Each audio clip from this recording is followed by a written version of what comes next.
guys, Tim here. Today I'm going to do a quick run through of what I'm calling my Build a Better Steam Box. So this is in a Fractal Design Node 605 HTPC case, running just one hard drive bay full. So there's a 250 gigabyte OCZ Vertex 4 and a 1 terabyte WD Black. And this one's empty.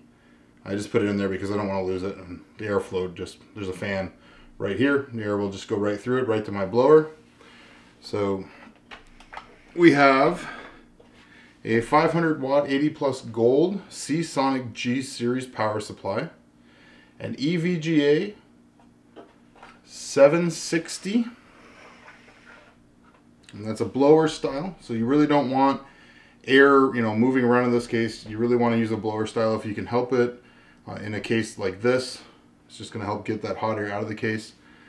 We have the stock cooler for now. I may replace this at some point, but I just wanted to prove that the system's working okay and see what the temps are like before spending money, honestly, because sometimes the stock fan will be fine, and it's going to go in a closed cabinet that's ventilated from the back, so I won't actually hear it. 16 gigs of 1600 megahertz DDR3 memory. Probably could have done a better job of running this under the motherboard, but the 8-pin, honestly, who cares? It's going to have a top on it, and it's not impeding airflow at all. So I've not populated the back 80mm slots. Just let natural convection go through there. One fan on the side here. This slot is open because the 8-pin actually interferes with this fan. But there's a Noctua fan here, a Noctua fan here.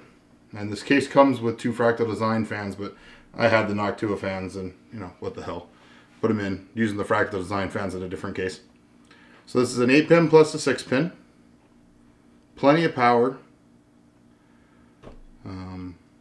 The power supply is mounted fan in, unfortunately, because with where the 24-pin and the 8-pin come out, and where some of the Molex connectors are, the DVD drive, which is down in there at the very bottom, actually bumps against this.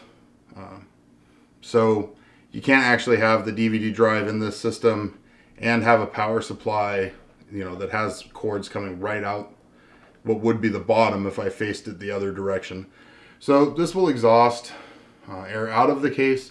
Not the end of the world, because I have an intake right here, which is going to draw nice fresh air into the blower and the PSU. So not the end of the world. What else?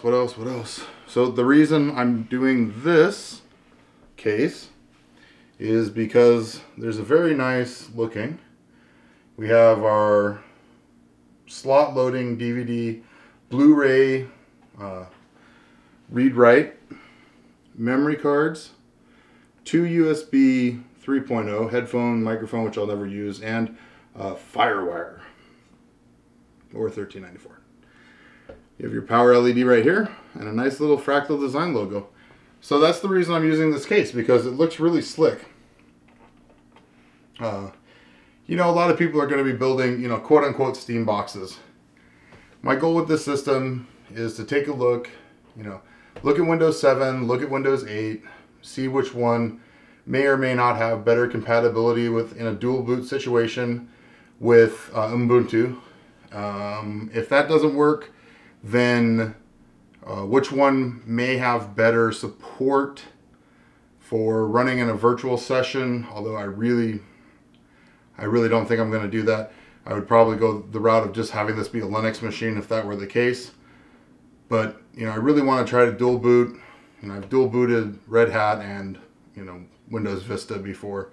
So it can get a little tricky. The file formats are a little different. You have to have different partitions, but it should be doable. So that'll be the next videos coming whenever I have time to get to that. A lot of build videos coming, other things like that. But, let me know, guys, if you have any questions. If any comments about things you would change. This board also, if you take out this drive caddy, it does have room for another. I'm using an MATX Asus Pro in here. You could put another video card in here. This one might be a little choked for airflow in that situation, but you could put another video card. You'd lose this array, and you probably want to go with like a 600 watt power supply. But c'est la vie, is what it is. This will be more than good enough. I'll probably put my TV tuner card back in here once I prove that everything's working the way I want it to, and run XMBC, there we go, so that I can use this as a TV as well as a steam box. So thanks for watching, guys. Like I said, let me know if you have any questions or comments. I'll try to get some videos up of the performance when I have time. Those videos do take longer, so sometimes I don't quite get to them as quickly.